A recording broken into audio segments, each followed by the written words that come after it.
Assalamualaikum warahmatullahi wabarakatuh. Alhamdulillahirabbil alamin wassalatu wassalamu ala asyrafil anbiya'i wal mursalin wa ala alihi washabihi ajma'in. Insyaallah hari ini saya akan mentafsirkan surah Yasin ayat 60 hingga 62. A'udzubillahi minasyaitonir rajim.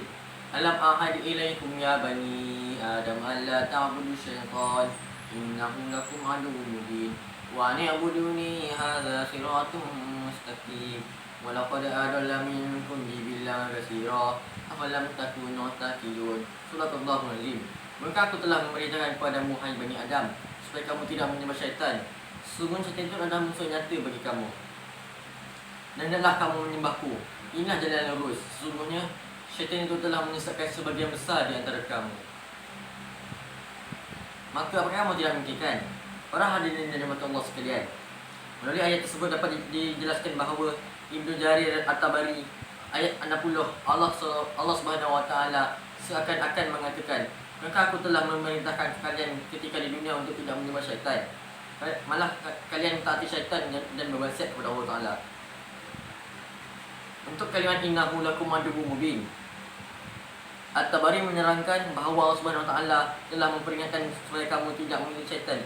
Kerana syaitan itulah adalah musuh yang nyata sejak penciptaan manusia dari Nabi Adam alaihissalam dan Hawa tertipu oleh kujukan dari syaitan. Para hadirin sekalian, pada ayat selanjutnya Allah mengatakan, hai orang-orang yang enggan mengaku la ilaha illallah, dan pasti akan merasakan siksaan yang pedih. Mereka tidak dapat balasan kecuali atas apa yang dikerjakan. Itu sebabnya ada ungkapan bahawa di dunia ini tempat menanam benih dan akhirat itu tempat menuai hasil.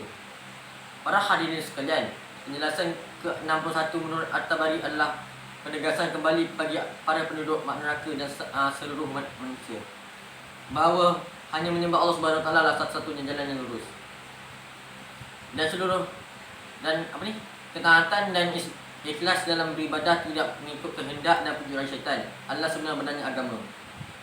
Menurut Imam Al-Busairi, pada kedua ayat di atas seolah-olah Allah Subhanahu wa taala berfirman, aku telah menasihatkan dan memperingatkan kalian, berapa kali aku telah mengingatkan tetapi kalian tidak menerima ancamanku, tidak melaksanakan perintahku, malah kalian menyalahiku. Kalian telah menzalimi diri kalian sendiri. Oleh kerana terjadilah apa yang selalu terjadi. Para hadirin sekalian, Siratul Mustaqim yang merupakan jalan kebenaran jumlahnya hanya satu dan tidak terbilang. Allah Ta'ala berfirman, dan bahawa yang kami perintah ini adalah jalanku yang lurus. Maka ikutilah jalan tersebut dan janganlah kamu mengikuti jalan-jalan orang dan jalan yang lain. Kerana jalan itulah mencerai-beraikan kamu dan jalannya. Yang demikian itu diperintah Allah Subhanahu wa taala agar kamu bertakwa. Hal ini ditegaskan oleh penafsir Nabi sallallahu alaihi wasallam tentang ayat di atas, diriwayatkan dari sahabat Abdullah ibnu Mas'ud radhiyallahu anhu. Beliau menceritakan, sesuatu ketika Rasulullah sallallahu alaihi wasallam pernah membuat satu garisan lurus, kemudian beliau bersabda, inilah jalan lurus Allah. Kemudian beliau membuat garisan-garisan yang banyak di samping kiri tersebut. Setelah itu beliau bersabda, inilah jalan-jalan menyimpang, dan setiap jalan tersebut ada syaitan yang menyeru kepada jalan yang menyimpang tersebut. Hadis riwayat Ahmad.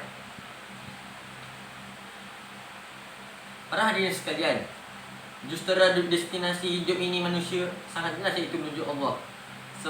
Sebuah matlamat yang menjanjikan kepuasan, sebagaimana para musafir yang juga menterjemahkan Allah sebagai kepuasan. Ini membayangkan betapa puasnya saat manusia saat dapat menyebut kalimah Allah, dan tiada kepuasan yang lebih tinggi dan hebat melainkan waktu seorang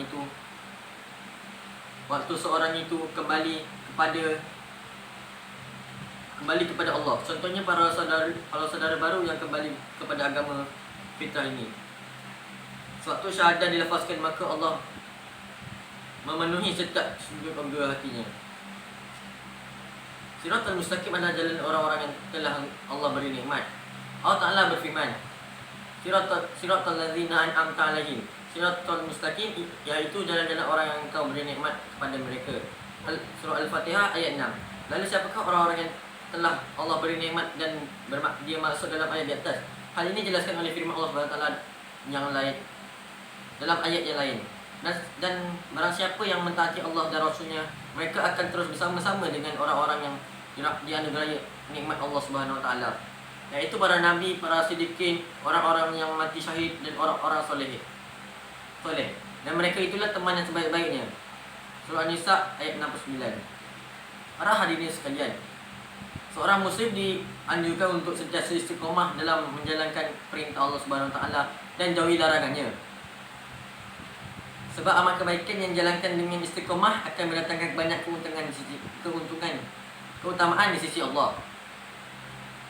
Yang pertama, tidak rasa takut dan tidak pernah rasa sedih, kerana Allah telah menenangkan hati dan melapangkan dada seorang muslim yang istiqomah, sehingga ia tidak akan terasa merasa takut, khawatir dan sedih hati, sebagaimana disebut dalam ayat berikut.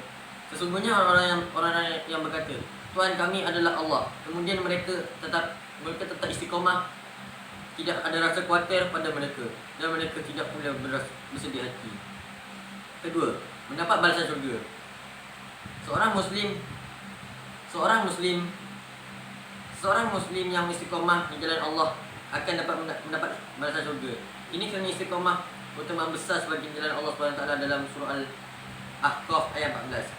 Bermaksud, mereka itulah para penghuni syurga, kekal di dalamnya dan balasan apa yang telah mereka kerjakan. Ketiga, mendapatkan sebahagian di dunia dan akhirat. Seorang yang istiqomah sentiasa diberkahi dan diredai setiap langkah oleh Allah SWT, sehingga ia akan merasa ikhlas dan bahagia menjalankan hidupnya. Bahkan Allah menjamin kebahagiaan di akhirat dengan balasan berupa syurga. Kesimpulannya, di sini dijelaskan bahawa segala yang di muka bumi ini adalah hanya satu pemilik, iaitu Allah Subhanahu Wa Taala, dan tiada yang boleh menyamai Allah Subhanahu Wa Taala. Jangan sesekali kita menyekutukan Allah Subhanahu Wa Taala kerana azabnya sangat pedih di akhirat kelak. Sentiasa mengerjakan perintahnya dan meninggalkan apa yang dilarangnya. Kerana kebanyakan jeritan dari para penghuni neraka itu adalah penyesalan kerana mereka menunda taubat mereka. Hadis riwayat Muslim. Setiap anak-anak Adam pasti membuat salah, dan sebaik-baik mereka yang berbuat salah adalah yang mahu bertaubat. Alangkah lemahnya hati manusia sehingga mereka digoda oleh syaitan, padahal mereka itu telah dianugerahi akal, fikiran, taufik dan hidayah berupa agama yang disampaikan Rasul kepada mereka. Sebenarnya dengan semua anugerah yang diberikan itu, manusia dapat membezakan mana yang betul, mana yang salah, mana jalan lurus dan mana jalan sesat, mana perbuatan dosa dan mana amal yang soleh. Tetapi mereka yang lalai dan selalu menurutkan hawa nafsu. Akhir kalam